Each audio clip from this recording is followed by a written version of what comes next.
नमस्कार, आप देख रहे हैं अपराजिता संदेश और मैं हूं आपके साथ कौशलेंद्र यादव।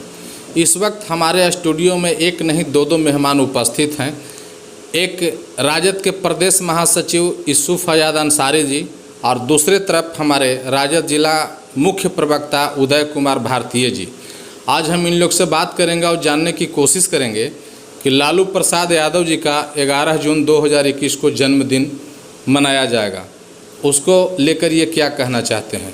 सर, सबसे पहले आपको हमारे चैनल में समय देने के लिए बहुत बहुत धन्यवाद। मेरे तरफ से भी अपराजिता संदेश चैनल को बहुत बहुत बधाई। आप का हम शुक्रगुजार हैं कि आप गाहे बेगाहे हम लोगों को बुला करके और अपराजिता संदेश चैनल के माध्यम से हम लोगों की आवाज़, हम लोगों के विडंबना और स्थिति परिस्थिति से राज्य को, जिला को अवगत कराने का अवसर देते हैं। इसके लिए बहुत बहुत धन्यवाद। आपसे हम जानना चाहेंगे कि राजद सुप्रीमो लालू प्रसाद यादव जी का 11 जून को जन्मदिन है, किस तरह से उनके जन्मदिन के अवसर पर तैयारियां चल रही है। माननीय लालू प्रसाद जी जो हमारे नेता हैं और राष्ट्रीय जनता दल के कार्यकर्ता और पिछड़े समाज के लिए लालू जी आदर्श हैं। लालू जी का परंपरागत 11 जून को उनके जन्मदिन के अवसर पर कुछ न कुछ ऐसा कार्य किया जाता है जिसे गरीब गुरबा को एक संदेश मिलता है और उनको कुछ सेवा करने का भी लालू जी के जन्मदिन पर पार्टी के लोगों को, राजद परिवार को मौका मिलता है। इस बार भी 11 जून को उनके जन्मदिन मनाने का आह्वान किया गया है। हमारे प्रदेश के अध्यक्ष श्री जगदानंद सिंह ने तमाम जिला अध्यक्षों को चिट्ठी भेज दी है। मैंने भी चिट्ठी पढ़ा और जो हमारे अध्यक्ष राष्ट्रीय जनता दल औरंगाबाद के अध्यक्ष सह विधायक श्री सुरेश मेहता जी से फोनिक वार्ता हुआ। उन्होंने कहा कि पिछले वर्ष के भांति इस बार भी बहुत सादगी से भोजन का, गरीब गुरबा के लिए भोजन का आयोजन हमारे जिला अध्यक्ष के आवास पर, चूँकि वहाँ पर पर्याप्त जगह है, 200-500 भोजन करने के लिए अगर लोग इकट्ठा होते हैं, 1000 भी अगर इकट्ठा हो जाते हैं, 2000 भी इकट्ठा हो जाएंगे तो वहाँ पर स्थान पर्याप्त है। जैसा कि अध्यक्ष जी ने कहा कि सभी पार्टी के साथियों को बुलाया जाएगा और उसमें लग करके मिलजुल करके भोजन का व्यवस्था करना है और करीब 1 बजे से गरीब गुरबा को आज से आमंत्रित करने का कार्य जारी है। तो गरीब गुरबा को भोजन करा करके हम लोग माननीय नेता लालू प्रसाद जी के जन्मदिन मनाएंगे। और जो सरकार ने जो गाइडलाइन दिया है कोरोना वायरस के वजह से, उस प्रोटोकॉल के अंदर में, उसके दायरे में रह करके हम लोग इस कार्य का अंजाम देंगे 11 जून को। सर, एक चीज़ हम और आपसे जानना चाहेंगे कि भाजपा के एमएलसी टूना पांडे जी ने नीतीश कुमार को परिस्थितियों का मुख्यमंत्री कहा है, इसको लेकर आपका क्या ख्याल है। इसमें क्या कहना है, नीतीश कुमार जी परिस्थिति के मुख्यमंत्री हैं, इसमें कोई संदेह नहीं है।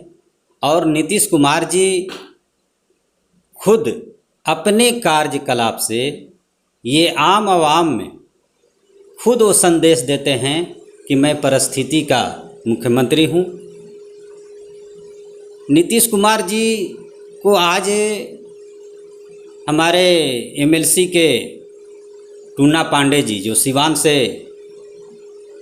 एमएलसी हुआ करते हैं, अभी उनको भाजपा ने पार्टी से निष्कासित किया है।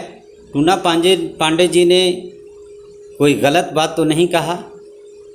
उन्होंने जो महसूस किया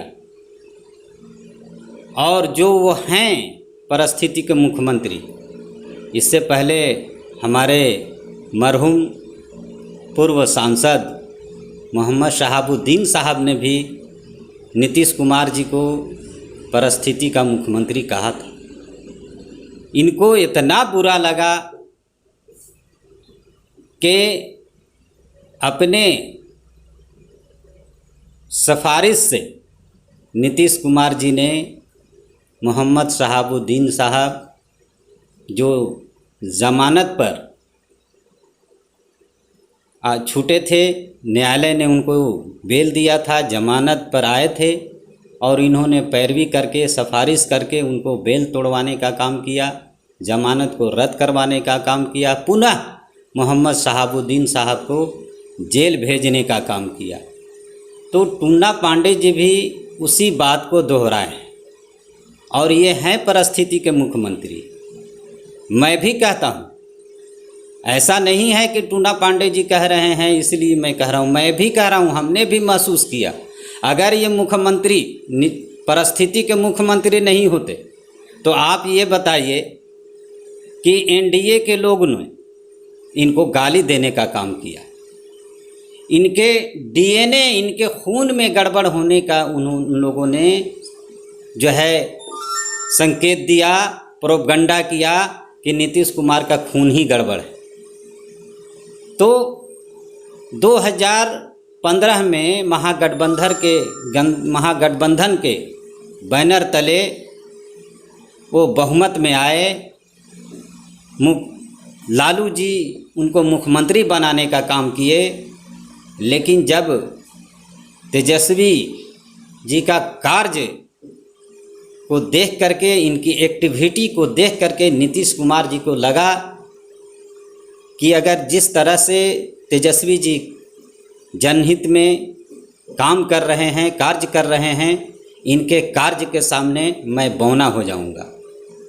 फिर इन्होंने जो है पलटी मारने का काम किया, जबकि इन्होंने कहा था कि मिट्टी में मिल जाऊंगा लेकिन मैं अब बीजेपी में वापस नहीं जाऊंगा, ये कतई नहीं होगा, लेकिन उन्होंने ऐसा किया। तो ये परिस्थिति भांप लेते हैं। हमारे स्वर्गीय रामविलास पासवान जी भी, उनको मौसम वैज्ञानिक कहा जाता था, तो हमारे नीतीश कुमार जी भी परिस्थिति भांप लेते हैं और समझ लेते हैं और उसी तरह से वो पलटी मारने का काम करते हैं। और जब मोहम्मद शहाबुद्दीन साहब इनको परिस्थिति का मुख्यमंत्री बोले, इनको इतना बुरा लगा कि उसका बदले की भावना से उन्होंने उनके जनाजे से भी बदला लेने का काम किया। मैं आपको अपराजिता संदेश के चैनल के माध्यम से एक बात मैं बता दूं, चूँकि उनके जेडीयू के कुछ नेता, मैंने सोशल मीडिया पर पढ़ा था, ट्वीट लोग कुछ किए थे, अपने पीठ थपथपाने वाली बात थी। सिक्किम राज्य में हमारे बिहार के किशनगंज के एक नूरुल हुदा साहब थे, उनके 24 मई को कोरोना वायरस से उनकी मौत सिक्किम राज्य में हो गया, वहीं वो कार्यरत थे। जब नूरुल हुदा साहब के परिजनों ने सिक्किम सरकार से गुहार लगाया कि हमें डेड बॉडी दिया जाए, मैं बिहार ले जा कर के अपने पैतृक गांव में इनका जो है दफन कफन करेंगे, सिक्किम सरकार ने इनकार कर दिया। नीतीश कुमार की सिफारिश से नूरुल हुदा साहब का डेड बॉडी बिहार के किशनगंज में आया और यहीं इनको जो है उनके गांव में सुपुर्द खाक किया गया। और ये 24 मई की घटना है। नूरुल हुदा साहब 24 मई की उनका इंतकाल हुआ था। और 22 दिन पीछे आप जाइए, 2 मई को हमारे राष्ट्रीय जनता दल के मजबूत कद्दावर नेता मोहम्मद शहाबुद्दीन साहब इस दुनिया को छोड़ करके जब चले जाते हैं, इस दुनिया से कूच करते हैं, जैसा कि हमारे राष्ट्रीय जनता दल के अल्पसंख्यक नेता अब्दुल बारी सिद्दीकी साहब ने एक ट्वीट किया था कि माननीय प्रतिपक्ष के नेता तेजस्वी यादव और हमारे और भी जो लीडरान हैं, उनके कहने पर मोहम्मद शहाबुद्दीन साहब के जनाजे को लाने का बारी साहब ने नीतीश कुमार से सिफारिश की, निवेदन किया, लेकिन नीतीश कुमार अनसुना कर दिए। ये काम जो सरकार का मुखिया होता है कोई भी स्टेट में, दूसरे स्टेट से अगर डेड बॉडी लाने का अगर किसी को अधिकार है या किसी को कहने सुनने से किसी की वकालत से लाया जा सकता है, तो वहाँ के जो मौजूदा वर्तमान मुख्यमंत्री होते हैं, जो सरकार होती है, वही ला सकता है, न कि हमारे विपक्ष के नेता उनके सिफारिश से आने वाली बात नहीं थी।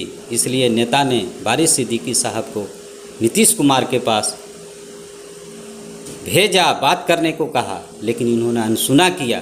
तो ये नीतीश कुमार जी को उस बात का खटक था, कहीं न कहीं उस बात का पीड़ा था कि शहाबुद्दीन ने मुझे परिस्थिति का मुख्यमंत्री कहा है, और उन्होंने ये भी कहा था कि मेरे नेता लालू जी हैं। तो भाई, जो जिस दल का होता है, जो जिस दल का राष्ट्रीय अध्यक्ष होता है, हमारे भी नेता हैं तो लालू जी हैं, न कि आप हैं। लेकिन उनका ये पीड़ा था और बदले की भावना से मोहम्मद शहाबुद्दीन साहब का जनाजा बिहार के सिवान में नहीं लाया गया, उनके गांव प्रतापपुर नहीं लाया गया। नीतीश कुमार बहुत ही शातिर चीज़ है और अपने दुश्मन को कभी नहीं बख्शता है। नीतीश कुमार एक अल्पसंख्यक का नूरुल हुदा साहब के डेड बॉडी लाकर जो है मुसलमानों पर या अल्पसंख्यक समुदाय पर मरहम लगाने का काम किया। लेकिन नीतीश कुमार के सातिराना चाल यहाँ के अल्पसंख्यक समझती है। वो जो डीएनए नीतीश कुमार के ब्लड की गड़बड़ी, इनका डीएनए ही गड़बड़ है। जो वैसे दल से पुनः जाकर के मिल कर के सरकार बना सकता है ये आदमी, तो ये आदमी कुर्सी का लोभी है। इसको आम आवाम से कोई लेना देना नहीं है। नीतीश कुमार अगर अभी उनका जो है लगेगा कि सरकार अब हम बीजेपी के साथ मिलकर नहीं नहीं चला सकते हैं, तो कहीं न कहीं फिर वो पलटी मारेंगे। ये हैं नीतीश कुमार। अब हम जानना चाहेंगे उदय कुमार भारतीय जी से, आपसे हम जानना चाहेंगे कि कोरोना की दूसरी लहर में मौत का जिम्मेदार कौन? देखिए, वर्तमान परिस्थिति में जो कोरोना का दूसरी लहर बिहार में, खास करके बिहार वासियों के बीच जो स्वास्थ्य सुविधा का संकट आया है, इसका पूरे और जो स्थिति बना हुआ है, इसका पूरे कसूरवार दोषी राज्य सरकार है और सत्ता में बैठे माननीय मुख्यमंत्री नीतीश कुमार जी हैं। आज जितना बिहार का नुकसान हुआ है, जितना बिहार वासियों का जनजीवन अस्त व्यस्त हुआ, मौत में बदलने का काम हुआ, और जितने भी नौजवान जो शैक्षणिक व्यवस्था से वंचित हैं, जो शिक्षा का नुकसान हुआ नौजवानों का, महिलाओं का, माताओं का, बहनों का, बच्चों का, जो एग्ज़ाम दे करके एडमिशन के लिए तरस रहे हैं। स्कूल बंद कर दिया गया है, कोचिंग बंद कर दिया गया है। हर जगह में, हर सूबे में, पूरे बिहार के सूबे में जहां विकास बाधित हो गया है, आप देख लीजिए सारे सदर हॉस्पिटल में समीक्षा कर लीजिए। जो पेशेंट अगर हॉस्पिटल चला गया तो वो पुनः लौट करके जीवित घर नहीं आ रहा है। यानी वहाँ जाने के बाद क्वारंटाइन के नाम पर उसको अंधेर गर्दी रूम में डाल दिया जा रहा है, परिजन से मिलने नहीं दिया जा रहा है, पुनः डॉक्टर दोबारा, नर्सेज दोबारा उस पेशेंट से मिल नहीं रहा है। इसलिए पूरा दहशत का माहौल बना हुआ है। मेरे बीच में नहीं है, पूरे बिहार के जनमानस में, जनता में, आम लोगों में, गरीबों में एकदम डर सा पैदा हुआ है कि कोई भी हॉस्पिटल में अगर चले जाएगा, हाँ हम बधाई देंगे जो किसी भी चट्टी में, चौक में, चौराहे में, चाहे कहीं भी ज़िले के कहीं छोटा मोटा कस्बे में अगर जो छोटा मोटा डॉक्टर है जिसको झोला छाप नीतीश कुमार कहते हैं, वैसे लोगों ने काफ़ी पर्याप्त व्यवस्था दे करके लोगों को बचाने का काम किया है।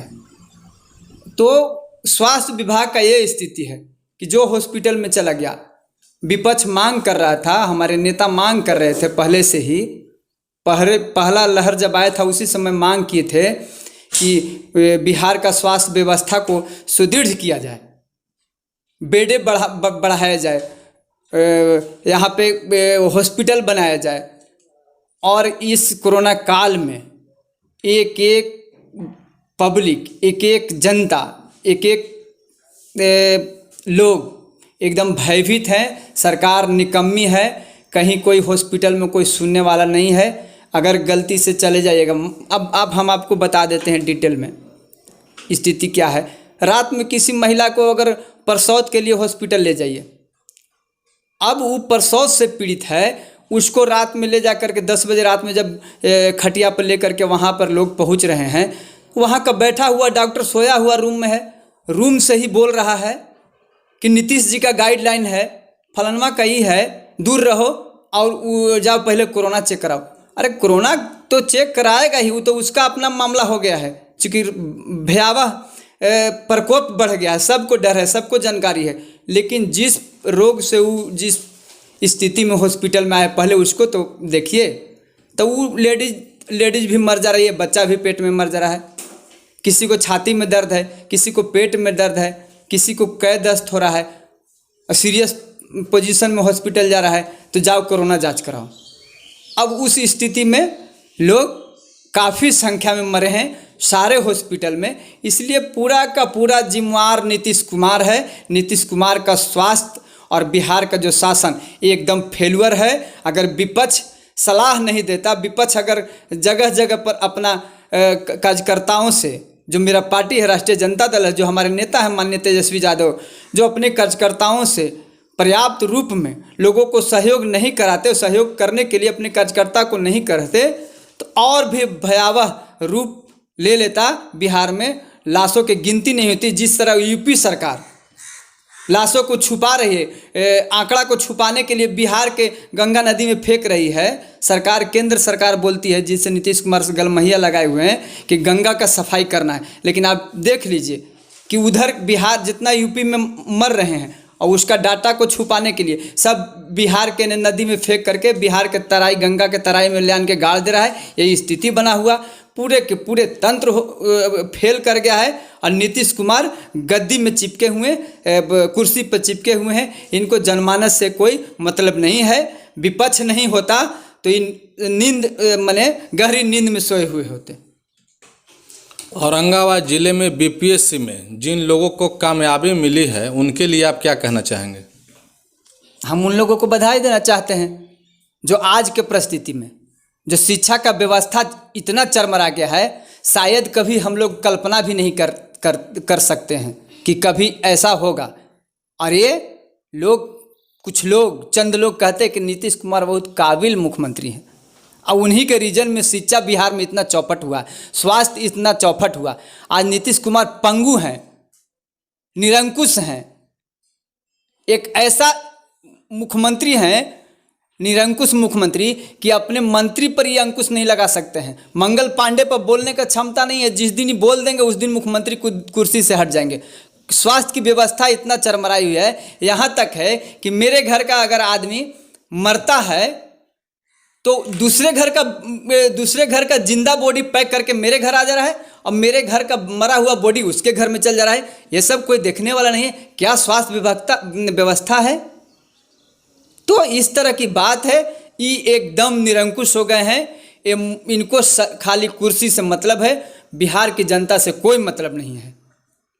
सर, आपसे हम जानना चाहेंगे कि कोरोना वायरस से बचाव को लेकर बिहार वासियों को क्या संदेश देना चाहेंगे? कोरोना वायरस से बचाव का मात्र एक ही दवा है, वो दवा है कि शारीरिक दूरी, भीड़, जलसा जुलूस से बचें, घर में रहें और सुरक्षित रहें। इसलिए कि सरकार का सारा सिस्टम, सारा तंत्र एकदम बिल्कुल फेल है। नीतीश कुमार से कोई ऐसा उम्मीद मत रखिए कि हम हॉस्पिटल जाएंगे तो हमको इलाज होगा, इसलिए कि वहाँ दवा नहीं है, वहाँ डॉक्टर उपस्थित नहीं हैं। अगर डॉक्टर हैं भी तो सिर्फ आप उनसे दरखास्त कर दीजिए, वो दरखास्त आपका ले लेंगे। मतलब कहने का है कि आपकी बात सुन लेंगे लेकिन कोई इलाज नहीं करेंगे। आपको बेड पर जो है छोड़ देंगे कि बेड पर पड़े रहिए, कोई पूछने तक नहीं जाएगा। इसलिए बेहतर यही है कि लोग घर में रहें और सुरक्षित रहें, जलसा जुलूस से दूर रहें। इस लॉकडाउन नीतीश कुमार जी ने लगाया, लेकिन बाद में लगाया। हमेशा ऐसा ही किया जाता है। केंद्र सरकार ने भी जब अमेरिका में एक कोरोना वायरस का व्यक्ति पाया गया था, उसके बाद यहाँ जो है ट्रंप जी का एक विशाल सभा किया गया, जनसभा किया गया, और जो है कोरोना वायरस बड़ी तेज़ी से यहाँ फैला। नीतीश कुमार जी भी यहाँ जैसी कोरोना वायरस फैलने की बात आई, सर्वदलीय बैठक नीतीश कुमार जी ने बुलाने का काम किया। हमारे नेता साथी तेजस्वी जी ने भी उस मीटिंग में, उस बैठक में शिरकत किए, और उन्होंने सुझाव के तौर पर दिया कि लॉकडाउन लगाइए।